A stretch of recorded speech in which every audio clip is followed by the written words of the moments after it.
Parte de nuestra entrevista con Gustavo Petro, quien vino a la Organización de Estados Americanos y a la Comisión Interamericana de Derechos Humanos para hablar sobre la campaña electoral en su país. En esta parte comenzamos hablando sobre la decisión de las FARC, el partido que quedó luego del proceso de paz en ese país, según la cual Rodrigo Londoño, más conocido por su nombre de guerra como Timochenko, no será candidato a la presidencia. Y le pregunté a Gustavo Petro si, como muchos especulan, él recibirá los votos de ese candidato y de ese partido. Primero que todo, según las encuestas, los votos de la FARC son mínimos, marginales absolutamente respecto a la contienda electoral. No recuerdo bien, pero el dato de la última encuesta le daba 0,6% del electorado a las FARC. Ese es, digamos, el contexto. Nadie está luchando por ese electorado en Colombia. Segundo, a Londoño le llaman Timochenko desde hace mucho tiempo y eso no es gratuito. Eso tiene que ver con que las FARC es quizás la única guerrilla en toda América Latina que fue satélite del mundo soviético en toda esa época de la Guerra Fría y desde hace décadas. Tienen una visión nacida, digamos, de esa época, no superada en mi opinión. Nosotros no tenemos que ver con esa visión. Esa visión nos parece ajena a la democracia, nunca la defendimos, nunca, jamás en mi existencia, ni de joven, me acerqué a ese tipo de terrenos. Y eso lleva a que el proyecto de la FARC, que además está en cuestión, porque están tratando de ver si transitan hacia la paz de manera definitiva y sólida, cosa que yo aplaudo, porque prefiero que esa guerra se acabe, pero ese proyecto político no tiene que ver con el proyecto democrático que he defendido desde el principio y que hoy se expresa en la Colombia humana.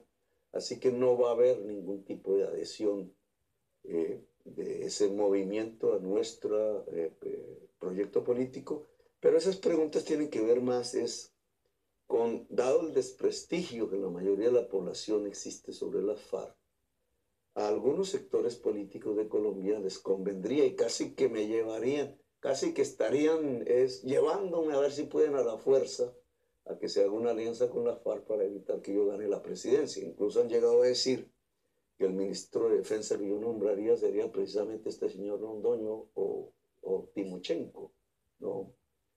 Nosotros queremos un proyecto democrático, vamos a respetar los acuerdos. La FARC no va a participar en el gobierno. Queremos que la FARC no vuelva a la guerra, queremos que tanto las FARC como los paramilitarismo, o sea, las formaciones que desde el Estado se ayudaron a hacer para desencadenar un genocidio en Colombia, puedan decir toda la verdad, incluidos los funcionarios públicos del Estado, ante la Justicia Especial para la Paz, la JEP. Hay fuerzas interesadas en que eso no ocurra, pero yo creo que eso es fundamental para la paz, eso es lo que prohijaremos en nuestro gobierno, pero la FARC será absolutamente independiente en la sociedad colombiana de nuestro gobierno. El ministro de Defensa que yo nombraré será un militar retirado, amante del saber, amante de los derechos humanos, amante de la paz. Ya tiene el nombre.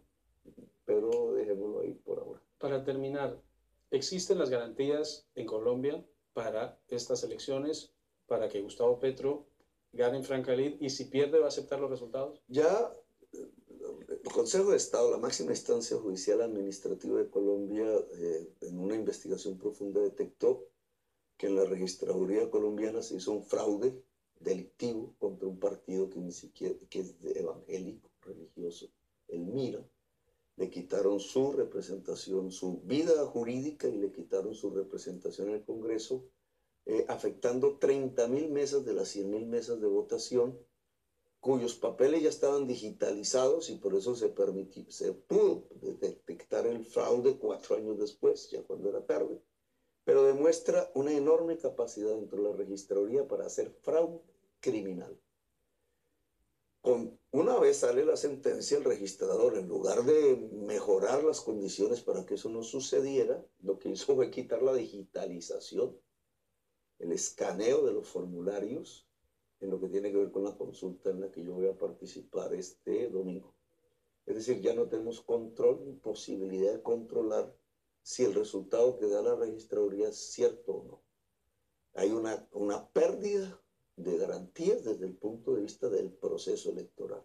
Al lado de eso, una gran campaña de desprestigio muy fuertemente financiada, causando ya la atmósfera de la violencia que el fiscal general no viene investigando. En tercer lugar, cuando se le pide al fiscal general que investigue estos hechos, encontramos que me está interceptando mis comunicaciones personales desde hace año y medio, incluso con un fiscal que hoy está preso, que es el señor Gustavo Moreno, preso por corrupción, siendo el fiscal anticorrupción. Y en cuarto lugar, los hechos de violencia que ya describimos aquí. Es decir, no es ya simplemente el anuncio, la prevención, sino que ya hubo un atentado. Que el mismo presidente quiere bajar de volumen para que internacionalmente y nacionalmente no crezca la preocupación sobre toda esta degradación que el proceso electoral empieza a tener. El fiscal que debería dar las garantías de una investigación imparcial sobre los hechos propiamente delictivos, el de violencia, el de la campaña de desprestigio, lo que ha hecho es interceptar mis comunicaciones a un candidato presidencial. Recuerde usted, y sin que yo tenga ningún proceso judicial abierto, digamos, por corrupción o por algo de eso, lo cual indica que estamos exactamente en un caso muy similar al de Nixon. En Colombia ya el presidente Uribe había dado órdenes de interceptación, a mí me interceptaron mis teléfonos en ese gobierno, a través de la agencia de inteligencia del gobierno. Esta vez volvemos a encontrar lo mismo en la fiscalía. El fiscal dirá que es para investigar judicialmente, pero no tengo en mi poder ninguna orden judicial que ordene interceptar mis comunicaciones y sabemos que desde hace año y medio lo viene haciendo.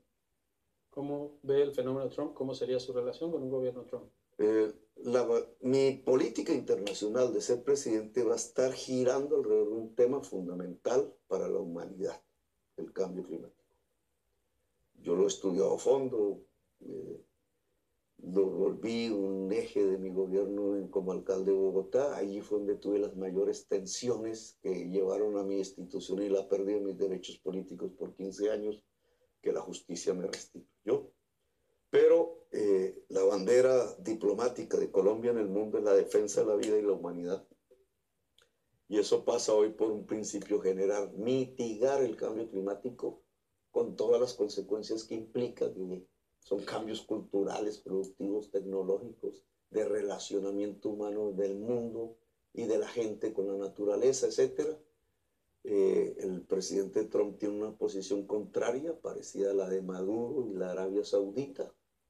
No coincide conmigo en ese tema. Espero que cambie su posición, pero la política internacional de Colombia será independiente, soberana y ligada a la defensa de la vida en el mundo con una bandera central. Es fundamental la mitigación del cambio climático. Espero que él o otro gobierno de Estados Unidos nos acompañe en esta tarea. Nos vamos a la pausa. Al regresar veremos la reacción que generan los aranceles